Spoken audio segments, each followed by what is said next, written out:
This is Chapter 16 of Accounting 202, Process, Costing, and Analysis. I will be reviewing the highlighted learning objectives. First, we will look at what process operations are and how they differ from job order operations. Process operations involve the mass production of similar products in what's called a continuous flow of sequential processes. The key feature is that there is a high level of standardization in this system because they're producing large volumes of products. So process operations uses a standardized process to make similar products, whereas job order operations use a customized process to make unique products. In process operations, each process is identified as a separate production department.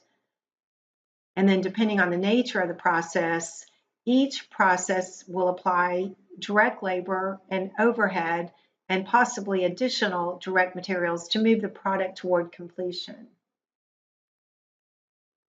Next, we will compare process and job order costing.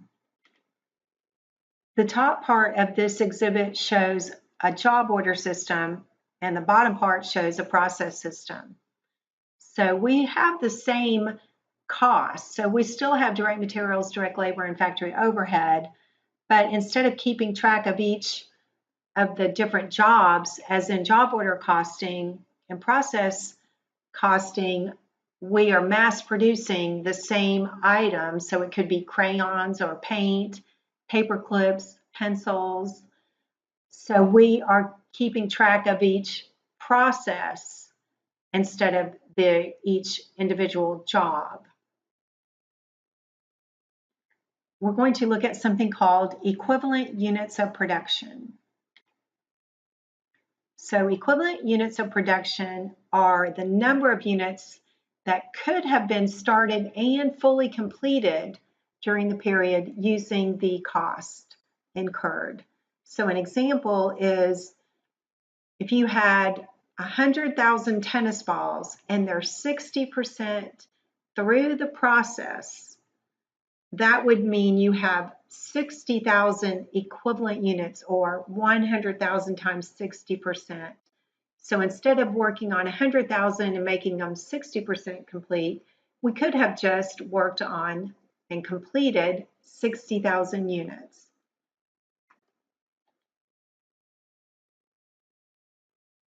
So this shows that we will make multiple equivalent units of production computations. So we'll make one for the direct materials, and then we'll make one for direct labor and overhead combined. So the direct labor and overhead percentages will always be the same. And then we'll have a different percentage for the materials. There are two ways to keep track of the cost for process costing. There's one called weighted average and one called first in, first out, or FIFO. We will only be looking at the weighted average in this class. Now we're going to look at an example of process costing. And we, again, will be using the weighted average method. In this process costing illustration for GenX, we will use weighted average and we will complete the following steps. First, we'll look at the physical flow. Next, we'll look at the equivalent units of production. Then we'll compute an amount per equivalent unit. And finally, we will assign and reconcile the cost. So this is an overview of the GenX company's process operations. And you can see they have two departments, a blending department and a roasting department. And you can see how the entire process is set up, where materials come in, and the upper left, the loading dock, and they have a place to receive it and store it until it's used. Certain things are happening there in the blending department, and then in the roasting department, they roast the nuts, and then they put everything together, and it goes to the finished products area on the far right, and then finally out on the truck to be delivered to the customers. The upper portion of this slide shows the numbers for the percent of completion, so we can complete equivalent units of production, and the bottom portion shows the cost incurred. We also, as you can see in the upper portion, we had some beginning work in process inventory, and we started some units. We started 90,000. We had 30 to begin with, so we were working on 120,000. Of that 120,000, we finished 100,000, which means we have 20,000 left in ending inventory. And in the middle part, you can see the percent complete for the units that are left in ending work in process inventory. So first, we're going to look at the physical flow of the units. So as the previous slide showed, we had beginning units of 30,000. We started on 90, so we're working on 120.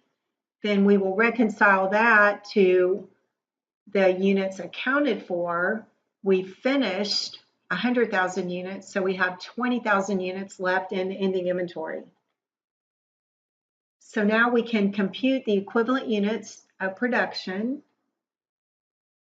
So we completed 100,000 units, so they are 100% complete.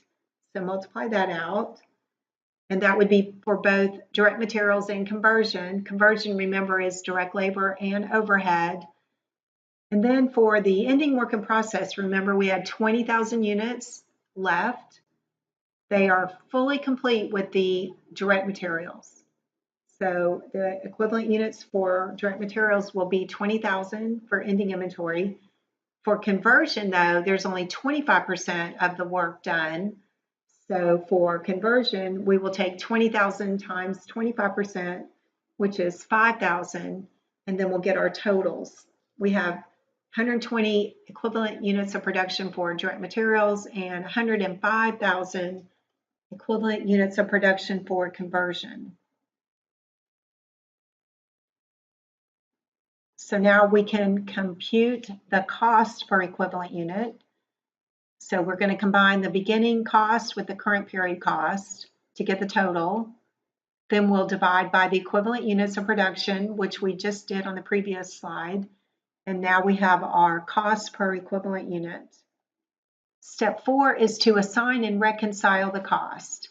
The equivalent units of production from step 2 and the cost per equivalent unit from step 3 are used in step 4 to assign the cost to units that they have both completed and transferred out, and the units that are left in ending inventory, those 20,000 units.